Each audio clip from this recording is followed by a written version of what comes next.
Swindon Town could do is get rid of John Sheridan. Yes. I think he should resign. He should know he won't because he's a money grabbing. See you next Tuesday, but he's a money grabbing tosser, allegedly. Well, no, to be fair, he did say if I was winning all the time, I wouldn't be managing Swindon. You are a money grabbing tosser, John Sheridan. No, that to me, you said that to the local paper. You are a money grabbing tosser. That is, if you say that, if you were winning, then you wouldn't be at Swindon. Well, then go fuck yourself. You should have resigned after that point. This man has no professional pride whatsoever. No pride in his work. Clearly doesn't want to be there. Clearly doesn't enjoy the fact that he's there. He left a financially struggling club in Wigan to come to another financially struggling team in Swindon, although we have a little bit more money. Well, allegedly. Maybe. I don't know. But, this guy is a freaking... I reckon John Sheridan wanted the job because he wanted to work for another chancer, because he's a chancer, and he wanted to work for a chancer. He wanted to work for Lee Power, who is a chancer. He's a chancer. And the amount of clubs that... the fact that he managed Waterford, John Sheridan, who... Guess who do you know who owns Waterford? Guess who owns Waterford? Oh, wait, it's Lee Power. Why doesn't he sell that club, then? Why do you own 2 football clubs? Why does Lee Power own 2 football clubs if he can't afford one? Don't come to me, don't go into the local paper or talk to a local radio station and say that you can't afford Swindon Town Football Club when you own a frickin' Irish Premier League team. Sell them, or sell Swindon. Sell one of your clubs.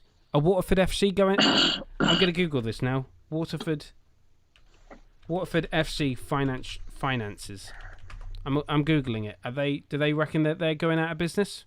No, there are no articles suggesting that. No articles. At all.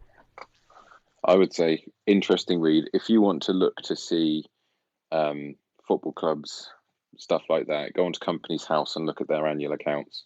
Well, I mean, this is an Irish club, so... yeah.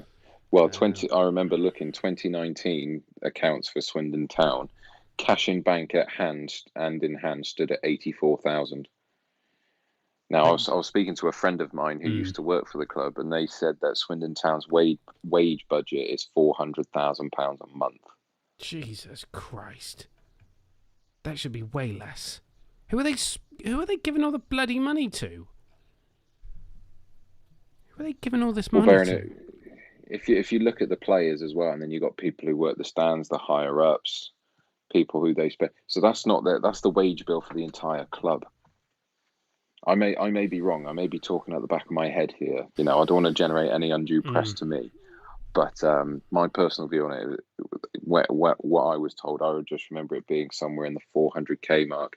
It could be a year, it could be a month. I don't know. I cannot remember. But they were spending a lot of money.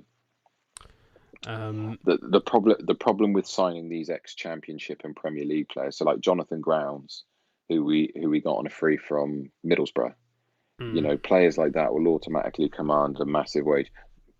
There should be. I think the best thing when we were talking about it quite some time ago about what is the best thing that Premier League clubs can do for lower league clubs is when they send players out on loan, they pay 100% of the wages. Yeah. Yeah. For God's sakes, just get rid of John Sheridan and make Paul Caddis the caretaker manager. Fuck it. Bring back Noel Hunt. I literally don't understand why Noel Hunt left. He should have been given the job. I'd rather, yeah, exactly. Money. Fuck. Yeah, Salford's owned by the United class in 97, so. Yeah, well, they've got loads of money, haven't they? When 40% of the club is owned by billionaire Peter Lim, 10% is owned by David Beckham, 10% is owned by Gary Neville, 10% is owned by Phil Neville, 10% is owned by Nicky Butt.